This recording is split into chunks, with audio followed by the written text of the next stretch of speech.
Another term for process versus outcome evaluation is talking about formative evaluation versus summative evaluation.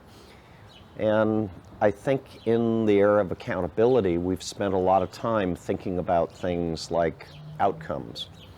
But the reality is that unless the program is well formulated and well executed, then we have outcomes what we're not completely sure about, what brought those outcomes about. So logic models are one way to solve that at the planning point of view, but in terms of the evaluation process, it's still necessary, and it's more than necessary. It's an absolute that you have to look at, were the inputs available? Did the outputs occur?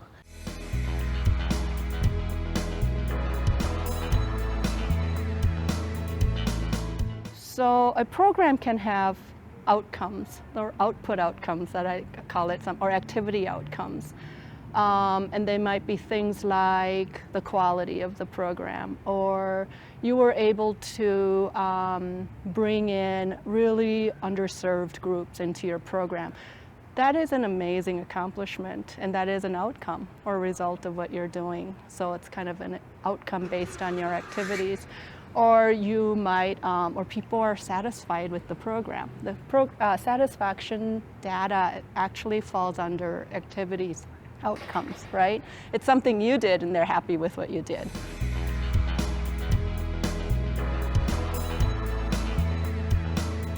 And then there's participant level outcomes, where it really is something that people who attend the program or connect with you through an education, they have learned something, learned a skill, changed as a result.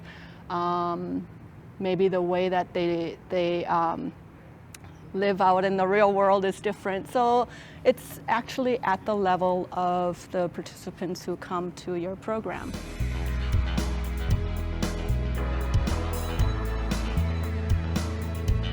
And then I would say the third level of outcomes that sometimes I think people get a little confused about,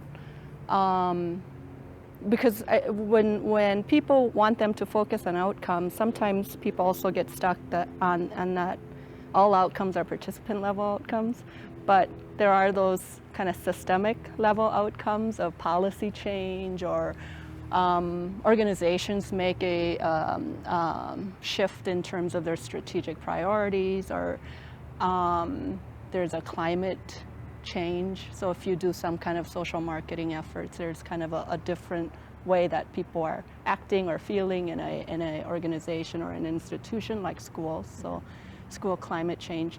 So there are all these different levels of outcomes.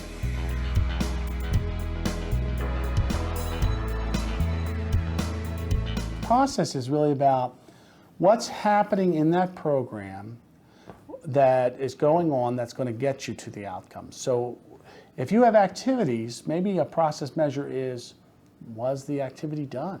And how well was it done? Meaning, how well was the quality of delivery? Sometimes it's called implementation measures. You measure what was actually done in the program while it was going on.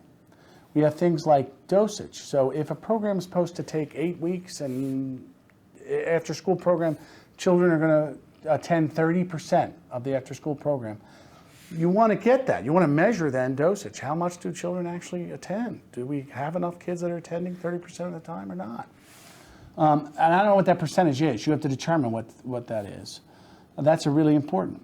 If you're following a curriculum, how well are you following the curriculum? That is, if the curriculum says you're going to do these activities, how do you do all the activities? Do you do some of the activities? How does that play out? That's an important process measure.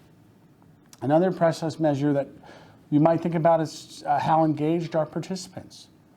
So, how satisfied and how engaged are they? And it may be a satisfaction survey, but it may be you do an observation to see, well, how much did each child contribute to this activity as a measure? So process is really about what went on in the program and how how that played out to get to the outcomes. It's really a snapshot of what's going on in the program and how much you're following what you said you were going to do.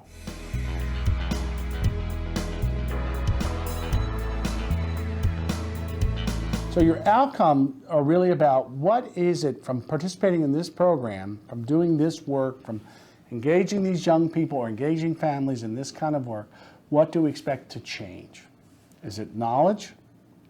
Is it skills? Is it aspirations, what they want to do with their lives if we're talking about young people? Or is it behavior? The most difficult of all those to measure is behavior, because that requires often much more intensive measurement and as well as long-term, generally, more long-term than that. So just to be clear in terms of thinking through what of the outcomes do you want to try to measure, and then being pretty specific. Generally, we get very general, and that makes it very difficult to measure something well. So in your outcomes, you're really looking at what is it you expect to change, and hopefully you've got a reason why you want that to change and why it's important.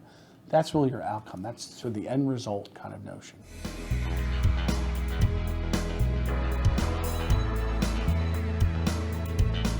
I'd like to address the differences between activities and outcomes. You know, I've been in cooperative extension for nearly 30 years, and I think it's really key that we don't become activity driven, but that we're intentional and we offer intentional learning experiences. And so from that framework, what we're looking at is the outcomes then are not just what we do, but they're how we do it in the context of what we hope to achieve.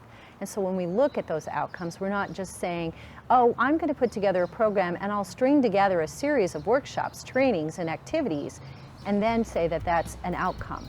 We're looking at how they frame that in the context of what we hope to achieve.